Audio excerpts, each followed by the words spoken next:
정격 인터뷰 먼저 더불어민주당 원내 부대표이자 검찰 정상화 특위 간사이신 이용우 의원과 정치 현안 살펴보겠습니다. 의원님 안녕하세요. 안녕하세요. 먼저 현안인 한국인 구금 사태부터 살펴보겠습니다. 미국 이민 당국이 조지아주 현대차 LG 배터리 공장 건설 현장을 단속해서 한국인 300여 명이 구금됐습니다. 먼저 이번 사태 어떻게 보셨습니까? 굉장히 충격적이었습니다. 사실은 이 이제 아무튼 불법 이민자라고 이제 규정을 하면서 이렇게 단속하는 것 자체 모습이 전 세계에 타전이 됐거든요. 이제 손발을 묶고 그렇죠. 또 굉장히 열악한 시설에 구금을 시켜놓고 정말 대한민국의 선진국 상황인데 우리 그 근로자들이 현장에 뭔가 불법 처리하러 간 게 아니고 미국의 어떻게 보면은 여러 가지 그 이익 창출을 위해서 또 투자 유치를 그렇죠. 위해서 이제 요구했던 부분들에 맞춰서 공장 건설을 하겠다라고 이제 간 건데 그런 부분들에 대해서 미국이 이런 방식으로 대응하고 대처하는 것이 굉장히 충격적이었고요. 이런 상황들이 과연 전 세계적으로 미국의 이미지나 인식에 도움이 될지 저는 오히려 좀 의문입니다. 이게 다른 일이 아니고 우리가 사실 투자해서 공장을 짓는 거 아닙니까? 근데 네. 미국이 왜 이런 행보를 보이는 건가요? 저는 미국 국내 정치의 어떤 측면도 굉장히 좀 크다라고 보여지고요. 그 지지 기반인 보수 세력에게 강력한 이미지를 보여주기 위한 차원에서 어떻게 보면은 우리 국민들 노동자들이 좀 희생된 거 아니냐 이런 생각까지 들 정도로 좀 이해하기 어려운 조치다 이렇게 좀 보고 싶습니다. 트럼프 미국 대통령도 이민 세관 단속국이 자해할 일을 한 거다 이렇게 입장을 밝혔는데 문제는 이제 우리 정부가 사전 사후 통보를 좀 못 받았다 이렇게 지적이 되고 있습니다. 지금 언론 보도를 보면 외교 라인에 문제가 있는 건 아닌가요? 외교의 문제라기보다 우리가 이재명 대통령께서 지난번에 한미 정상회담 그 이제 방문을 하면서도 불과 2시간 3시간 전에 트럼프 대통령이 그랬죠. SNS에다가 정말 숙청, 혁명 이런 표현들을 올리면서 우리 국민들 밤잠 못 자게 굉장히 그렇죠. 좀 긴장감을 불러일으켰지 않습니까? 네. 저는 이것이 과연 우리나라의 외교 문제가 아니라 저는 오히려 미국의 어떤 외교 측면에서 조금 더 무리한 조치들 아닌가 이런 생각이 들고요. 그 이번에 이 조치만 하더라도 사실은 여러 가지 문제가 있는데 첫 번째 문제는 일단 이 이민 단속에 대해서 할당을 정해놓고 무리하게 추진하는 측면들이 그 하나의 근저에 있는 원인이 아닌가 싶기도 미국 하고요. 국내에서. 예. 그리고 또 아까 말씀드린 미국 국내 정치의 어떤 측면에서 이런 것들이 좀 희생된 측면이 있는 거 아니냐 이런 생각도 좀 들고요. 그런 측면으로 오히려 조금 방점을 찍으면 좋을 것 같습니다. 일단 대통령실 석방교섭은 마무리됐다. 곧 전세기가 출발할 예정이라고 합니다. 정부 대응은 좀 어떻게 보셨습니까? 일단 사건이 발생하고 난 직후부터 외교부를 중심으로 해서 굉장히 전방위적으로 좀 뛰었다 이렇게 보여지고요. 본부도 구성하고 미국 현지에 있는 대사관, 총영사 뭐 이런 그 담당자들이 현지에 급파돼 가지고 여러 가지 발빠른 행보를 했고 국내에서 대통령실과 외교부가 총괄 지휘하면서 3일 만에 어쨌든 석방이라고 하는 어떤 협상 결과물을 도출했고요. 이제 행정적인 절차를 거치면 바로 전세기를 통해서 우리 국민들 안전하게 국내로 들어올 수 있을 것 같습니다. 이번 문제가 관세 협상에도 영향을 줄까요? 글쎄요, 뭐 관세 협상의 측면이라기보다는 아까 말씀드린 그런 측면 때문에 크게 뭐 더 이상의 파장은 없을 거로 보여지는데 다만 이런 문제는 있는 것 같습니다. 이런 부분들이 재발되지 않는 어떤 제도적 장치 마련은 매우 필요해 보이는데요. 어떻게 보면 미국 입장에서는 우리나라의 투자 유치라고 하는 굉장히 큰 거대한 투자 유치국이거든요. 우리나라가 많은 부분 투자를 하고 있고 이런 부분들에 대해서 예를 들면 거기에 필요한 중요한 인력들이 당연히 필요하잖아요. 근데 미국에서 그런 부분들을 발빠르게 공급받기가 좀 어려운 면이 있습니다. 그렇죠. 그렇기 때문에 불가피하게 우리나라의 어떤 숙련 인력, 핵심 인력들이 가서 그런 투자 유치의 어떤 이런 부분들을 다 조력을 하고 설계를 해야 되는데 그런 부분들이 비자 문제와 연동해서 여러 가지 문제가 좀 발생하고 있거든요. 차제에 미국이 좀 더 적극적으로 이런 투자 유치를 한다라고 했을 때는 인력 공급 문제까지도 좀 수용할 수 있는 비자 정책들을 마련해야 되지 않을까. 우리 한국의 입장에서도 미국과 그런 점들을 재발되지 않도록 적극적으로 좀 마련하는 그런 논의를 하겠습니다. 우리나라의 외교력도 사실상 재발 방지를 위해서 이 비자 체계를 좀 개선하는데 네. 좀 집중이 돼야 될 것 같다는 생각이 듭니다. 검찰개혁안 좀 살펴보겠습니다. 어제 고위당정협의회에서 정부조직 개편안 확정이 됐습니다. 네. 일단 검찰청 간판은 떼게 됐는데 검찰 정상화 특위 간사로서 어떻게 평가하십니까? 일단 78년 만에 검찰청이 이제 역사 속에 사라지게 됐다라고 이제 언론 헤드라인들이 뽑히고 있는데요. 어떻게 보면은 검찰이 그간에 국민들로부터 공감을 받고 제대로 된 권한을 행사했다라고 하면 이런 일이 벌어졌을까라고 하는 측면에서 검찰이 뼈아프게 좀 되돌아볼 지점이 있다고 생각을 하고요.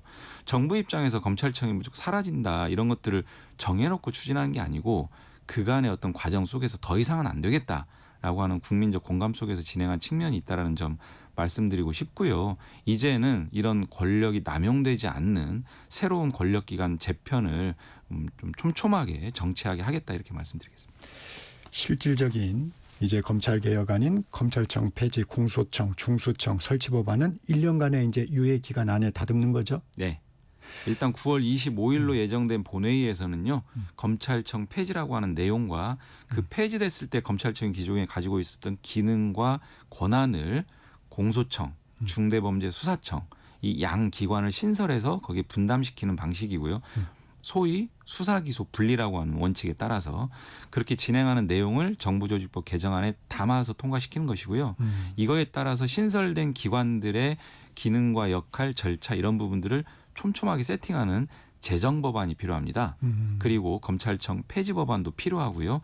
이런 후속 입법들은 조금 더 시간을 갖고 국민적 공론화 그리고 많은 의견들을 좀 수렴해서 차분하게 논의해서 결과물을 내놔야 되기 때문에 2차적인 어떤 후속 입법이 필요하고 후속 입법까지 마무리되면 실제 조직 개편, 인력 이동 이런 부분들까지 또 행정적인 절차가 남아 있거든요. 이런 것들을 종합해서 한 1년 정도의 시간은 필요하지 않겠나. 왜냐? 실수하면 안 되니까. 꼼꼼하게 마련해야 되니까. 그런 차원에서 1년의 시간을 뒀습니다. 이 중대범죄수사청 이거에 행안부 산하에 두느냐 법무부 산하에 두느냐 이게 이제 조금 논란이 있었지 않습니까? 예. 근데 당의 입장이 일단 반영이 됐습니다. 예. 왜 행안부 산하에 둬야 되는지 설명 좀 부탁드립니다. 수사기소 분리라고 하는 대원칙이 이번에 검찰개혁의 핵심인데요. 사실은 수사기소 분리라고 하는 게 그 자체가 목표라기보다는 더 큰 가치를 실현하기 위한 하나의 수단이자 방향이거든요. 그건 뭐냐. 권력기관의 권한 남용으로 인해서 국민의 인권 침해를 방지하겠다는 것이고 그것을 위해서는 이제 수사와 기소가 검찰에 집중돼 있는 부분들을 조금 더 분리해서 서로 견제와 균형을 꾀하게 하자. 그로 인해서 권력 남용으로 인한 국민의 어떤 인권 침해를 방지하자는 측면인데요. 말하자면 수사 기소 분리에 있어서 수사권을 가지는 새로운 중대범죄수사청을 법무부 산하에 같이 기소 기능을 담당하는 공소청과 같이 두었을 때 소위 말하는 한 지붕 두 가족 또 한편으로는 위장이혼 이런 표현도 쓰거든요. 그래서 혹여나 법무부 산하에 법무부 장관의 지휘를 받는 두 개의 기관이 같이 한 부처에 있을 때 이게 온전한 의미의 수사기소 분리 즉 그걸 통한 국민의 인권 침해 방지라고 하는 목표 달성을 할 수 있겠느냐라고 하는 상당한 우려 지점이 있고요. 그리고 실제 이런 부분들을 국민들이 굉장히 우려했던 부분들이 있기 때문에 그런 것들을 포함해서 일단은 두 개의 기관은 부처를 좀 분리해서 두는 게 맞겠다라고 하는 판단들이 좀 있었습니다. 행안부 산하에 1차 수사기관이 집중되는 부분에 대한 우려도 있습니다. 이제 예. 그 부분에 대한 보완책은 이제 마련을 하는 거죠. 마련을 해야 되고요. 실제로는 행안부 내에 경찰청 내에 국가수사본부라고 하는 전체 수사를 상당 부분 총괄하는 그 조직이 있고요. 중수청을 행안부로 보낸다라고 하면은 두 개의 수사기관이 하나의 부처 장관 밑에 있는 것에 대한 우려도 좀 일각에서 이제 말씀들을 주시는데 두 개의 수사기관이 한 몸이 아닙니다. 오히려 서로 두 개의 수사기관으로 분리돼 있고 인적 교류를 금지하면서 철저하게 이제 분리된 기관으로 남겨두면서 반대로 두 기관이 서로를 견제하는 어떤 이런 방식. 그렇기 때문에 두 개의 기관이 하나의 기관처럼 보여지는 그런 비대화라든지 권력의 어떤 집중이라든지 이렇게 볼 게 아니고 서로가 서로를 견제하고 그 차원에서 균형을 찾아간다라고 보시는 게 오히려 더 맞을 것 같습니다.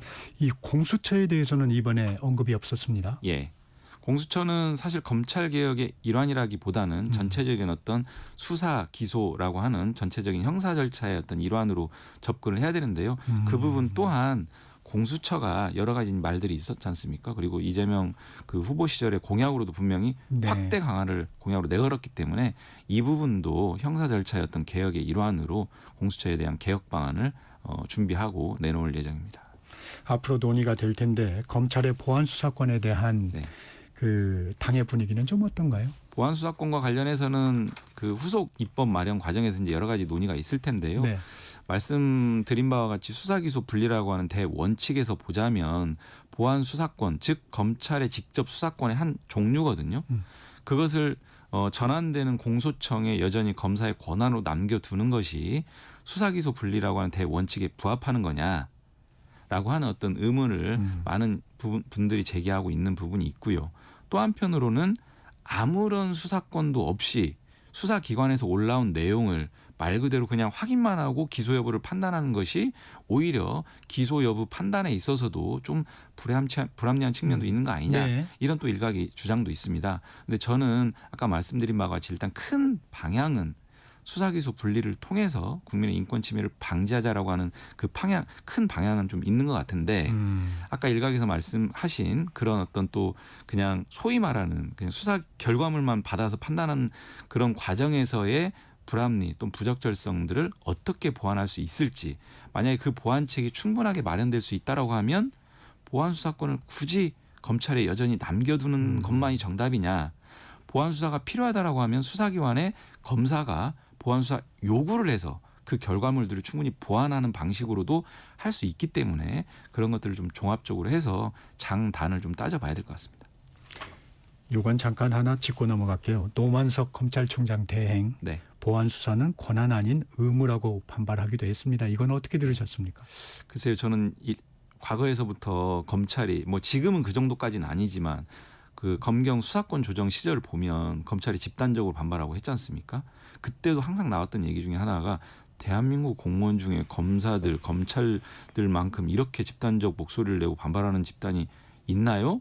라고 하는 국민적 의문이 계속 있었거든요. 지금도 마찬가지입니다. 어제 정부조직 개편안 여러 가지 발표를 했지 않습니까? 근데 그런 일련의 과정에서 다른 부처의 공무원들이 이렇게 목소리를 낸 적이 있나요? 저는 그 지점이 의아스럽고요. 검찰은 개혁의 대상이지 개혁의 주체가 아닙니다. 아까 말씀드린 것처럼 기간에 검찰 개혁이라고 하는 것들이 나오게 된 배경들을 검찰은 뼈아프게 돌이켜 봐야 될 시점이지, 개혁의 대상인 검찰의 어떤 이런 책임자들이 먼저 자신들의 입장을 통해서 마치 이런 것들은요 오히려 국민한테 더 안 좋은 어떤 인식들을 심어주기 때문에 좀 자중할 필요가 있지 않을까, 이런 생각이 좀 듭니다. 이 수사기관관 조정 역할을 하기로 했죠. 국가수사위원회. 네. 이 부분은 좀 철회하는 분위기입니까? 일단 이번 정부조직법 개정안에 국가수사위원회 내용은 담기지는 않고요. 다만 국가수사위원회라고 하는 것을 꼭 정부조직법 개정안에 담아야 될 그런 논리 필연성은 없습니다. 만약에 필요하다라고 하면 후속 개별법을 제정해서 할 수도 있는 부분이기 때문에 이런 부분을 아까 말씀드린 후속 논의 후속 과정. 입법 과정에서 다 열어놓고 충분히 좀 논의해야 될 지점 아닌가 싶습니다. 법사위 청문회 관련해서도 좀 살펴볼게요. 국회 법사위 입법청문회 상황입니다. 검찰의 건진법사 관봉권, 네. 띠지 분실 사건 다뤄졌는데 검찰 수사관은 이런 말을 했어요. 1000건이 넘는 압수물이 들어와서 기억나지 않는다. 네. 어떻게 들으셨습니까? 그래서 국민들이 그거 법사위 청문회 지켜보면서 납득이 됐을까요? 그 사건을 잘 복기를 해보시면 작년 12월에 건진법사 압수수색하면서 5천만 원 관봉권 포함해서 1억 6,500만 원의 그 돈을 갖다 압수했다는 거 아닙니까? 관봉권은 말 그대로 이제 다 밀봉돼 있는 거예요. 근데 이런 부분들을 가지고 왔다는 거죠. 근데 1월 달에 그게 분실, 저는 이 폐기라고 보는데요. 네. 인지가 됐어요. 네. 담당 검사가. 근데 그거를 갖다가 부장검사나 지도부에 보고를 안 했어요. 4월 달에 알려집니다. 그 중간에 그 인지했던 담당 검사는 인사발령을 통해서 가버려요. 이게 그냥 일부러 보고를 안 했을 것 같아요. 자기 인사이동 예정돼 있으니까. 그리고 나서 4월 달에 보고 받은 지휘부들은 이 부분을 공개적으로 어떻게 문제 삼거나 조치하거나 이런 것들이 없이 그러다 나중에 뒤늦게 밝혀집니다. 이런 일련의 과정. 그리고요, 그 관봉권은 1000건을 얘기하지만 저는 1000건 중에 딱 한 건이라고 보거든요. 그리고 1년 동안에도 그런 관봉권이 그렇게 발견되는 것은 저는 쉽지 않다고 봅니다. 흔하지 않다. 기억 못할래야 못할 수가 없는 사안이라고 보는데요. 그걸 기억 못한다. 이것은 그 청문회 그 석상에서 확인된 것처럼 어떻게 보면 이 정도의 어떤 진술 짜맞추기 하는 과정으로 준비된 발언 아닌가 이렇게 생각이 들 정도로 이해하기 어려운 답변이었습니다. 그러면 의원님은 추론하시기에 네. 저기 윗선에 네. 뭐 배경이 있다. 저는 윗선의 배경이나 이런 거 다 포함해서 검찰 일단 첫 번째 검찰 수사관이 그걸 인지하지 못했다라고 하는 건 이해할 수 없거든요. 기억이 안 난다는 건 이해할 수 없거든요. 기억이 나고 근데 그거를 개수 그러니까 돈을 샌다라고 하더라도 그 스티커나 띠지가 가지고 있는 정보가 상당하다라고 해서 기본적으로 검찰 수사관 다 알 거예요. 그리고 지휘부의 말에 따르면 그거 잘 관리해야 된다라고 얘기했다는 거 아닙니까? 수사관들은 그런 지시를 받은 적 없다라고는 하는 거고 네. 일단 거기서부터 진술이 엇갈려요. 근데 매우 중요한 정보가 담긴 압수물, 띠지와 스티커가 분실이 됐다라고 하는 것은 검찰 수사관이든 검사들 입장에서는 있을 수 없는 일입니다. 근데 이런 것들이 왜 또 의혹을 자초하냐면은 2018년 사건을 수사하는 과정에서요. 이 관본권은 22년 5월 달에 한국은행에서 발권된 관본권입니다. 윤석열 정부 출범한 직후에 갑자기 2018년 수사를 하는데 윤석열 정부 직후에 이 발권된 관본권이 김건희 씨 윤석열 측과 연관성이 있다라고 알려진 건진법사 압수물에서 발견이 돼요. 아 뜨거 이런 생각이 들었지 않았을까. 아 이거 어떻게 해야 되나. 그러니까 그런 어떤 일련의 과정 속에서 스티커나 띠지가 네. 단순 분실이 아니고 고의 폐기한 거 아니야? 라고 하는 국민적 의혹들이 이제 점점점 그 높아지는 상황 속에서 청문회 과정에서 이해할 수 없는 진술들이 막 서로 충돌되고 납득하기 어려운 진술들이 나오니까 더 의혹이 증폭된 거 아니냐 이런 생각이 듭니다. 대통령은 상설특검을 포함한 방안을 강구하라 이렇게 지시했는데 그러면 이게 특검 수사에서 다뤄질 수 있는 건가요? 어떻게? 일단 첫 번째는 처음에는 대검 감찰로 시작했는데요. 바로 수사로 전환을 했지 않습니까? 네. 근데 대검 검찰 수사 당연히 안 되죠. 당연히 안 되고요. 고양이한테 생선을 맡기는 꼴이 있기 때문에 안 되고 저는 오래전부터 이 사건은 특검으로 가야 된다. 실제 특검법에 보면요. 특검법 수사와 관련해서 증거인멸 행위 특검 수사 대상이 김건희 특검법 16개거든요. 16개 중에 1번부터 13번까지의 수사 대상과 관련해서 그 수사 대상 관련 증거를 인멸하는 행위도 14번으로 규정돼 있습니다. 저는 그러면 지금의 특검법 하에서도 네. 가능한 부분이군요. 하에서도 가능한 부분이고요. 만약에 이 특검법을 기초로 해서 김건희 특검법이 수사하지 못한다라고 하면은 상설 특검법이 이미 존재하지 네. 않습니까? 그거를 통해서 신속하게 상설 특검을 임명할 수도 있고요. 이런 부분들을 포함해서 열어놓고 검토해봐라라고 하는 게 아마 대통령의 지시가 아닐까 싶습니다. 이 덧센 특검법 이번 주에 본회의 처리하나요? 이번 주에 신속하게 좀 추진할 예정인데 일정은 좀 여야 간에 한번 봐야 될 것 같습니다. 네. 그 청문회에서 또 쌍방울 대북송금 사건도 다뤄졌습니다. 검찰이 이재명 당시 경기지사와 이화영 전 경기부지사, 평화부지사죠. 개입 진술을 강요했다는 주장이 나왔는데 이 어느 정도 신빙성이 있다고 보세요?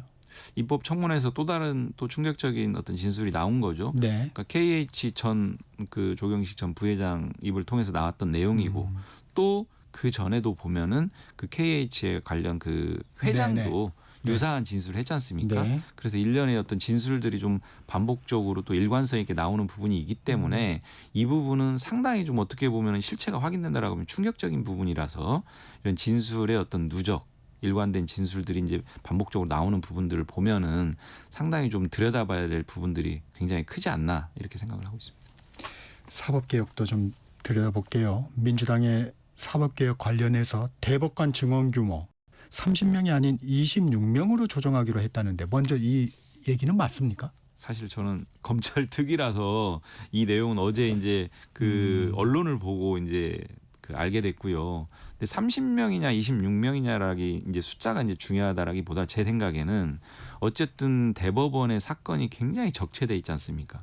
그건 다르게 얘기하면 국민들이 사건 결과를 기다리면서 굉장히 큰 피해를 계속 보고 있는 상황들이 오랜 기간 누적이 됐어요. 그래서 실제로 이 부분에 대해서는 오래전부터 한 20여 년 된 것 같아요. 사법개혁의 단골 메뉴였습니다. 그래서 이런 부분들은 좀 필수적으로 좀 필요한 어떤 사법개혁 의제라고 보여지는데 구체적인 수치라고 하는 부분들은 저희는 충분히 열어놓고 논의할 수 있다 이렇게 보여집니다. 근데 이제 사법개혁안에 5대 과제가 있었습니다. 네. 민주당이 발표한 법원행정처에서는 조목조목 좀 비판하고 있는 상황인데 12일 날 법원장들이 모인다고 합니다. 네. 어떻게 보십니까? 근데 5대 개혁 과제를 보시면은 다 국민들한테 필요한 내용들이에요.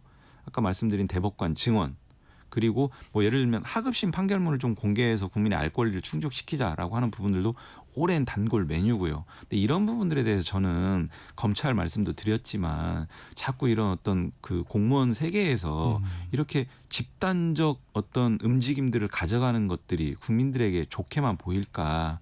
만약에 필요하다라고 하면 그런 의견을 전달할 수 있는 여러 가지 절차들은 충분히 보장돼 있거든요. 예를 들면 그 법사의 의견을 법원행정처는 꾸준히 낼 수 있습니다. 실제로 나와서 의견을 직접적으로 구두로 밝힐 수도 있고요. 근데 마치 집단적으로 시위하듯 이렇게 뭐 모이는 이런 과정들이 그게 사법부한테 도움만 될까? 오히려 국민들에게 좀 안 좋은 인상을 주지 않을까? 이런 부분들도 종합적으로 좀 돌아봤으면 좋겠다. 신중하게 이제 움직였으면 좋겠다. 이런 바람입니다. 오늘 대통령하고 여야 지도부가 회동합니다. 오늘은 악수하겠죠? 아무래도 공식적인 자리다 보니까 그런 상황이 연출될 것으로 보여지기도 하는데요. 어쨌든 장동혁 대표가 일성으로 사실은 이재명 정부 뭐 끌어들이겠다 뭐 이런 했는데 그런 발언들은 사실 굉장히 저로서는 굉장히 좀 충격적이었는데요. 오늘을 기점으로 해서 어떤 새로운 어떤 여야 관계가 모색됐으면 좋겠다라는 생각도 좀 있습니다. 그런데 이제 과연 얼마만큼 야당 입장에서 야당 대표가 적극적으로 임할지 좀 지켜봐야 될 것 같고요. 정상회담 마치고 돌아오는 그 일성으로 이재명 대통령께서 만나자 이렇게 했거든요. 물론 이제 그거에 대해서 화답하는 과정에서 뭐 공식적인 제안이나 아니네 뭐 이렇게 좀 화답을 해서 조금 그런 부분도 아쉬웠는데 결국 이재명 대통령의 의지에 따라서 이런 자리가 마련됐고 또 기왕에 장동혁 대표도 응하는 마당이면 조금 더 국민들이 안심할 수 있는 어떤 정치 환경을 만드는데 좀 하나의 계기가 됐으면 좋겠다 이런 생각 듭니다. 마지막 짧게 좀 여쭤보겠습니다. 조국혁신당 성비위 사건, 조국혁신당 지도부가 총사퇴를 했는데 이게 조국혁신정책연구원장의 행보에 영향을 미칠까요? 저는 이 사안 자체는 당 지도부 전체가 사퇴할 정도로 좀 어떻게 보면은 굉장히 민감하고 큰 사안이라고 보여지고요. 조국 전 대표도 이 사안에 대해서 굉장히 좀 그런 인식들을 가지고 있을 것 같습니다. 한번 상황은 좀 지켜봐야 될 것 같고 타당 국회의원 입장에서 그런 부분들을 뭐 이렇게 직접적으로 언급하는 건 맞지 않지만 사안 자체에 어떻게 보면 굉장히 좀 민감성, 큰 어떤 그 폭발성 이런 부분들은 좀 살펴야 될 것 같습니다. 여기까지 듣겠습니다. 더불어민주당 이용우 의원이었습니다. 고맙습니다. 고맙습니다. 전격시사 1부 여기서 마칩니다.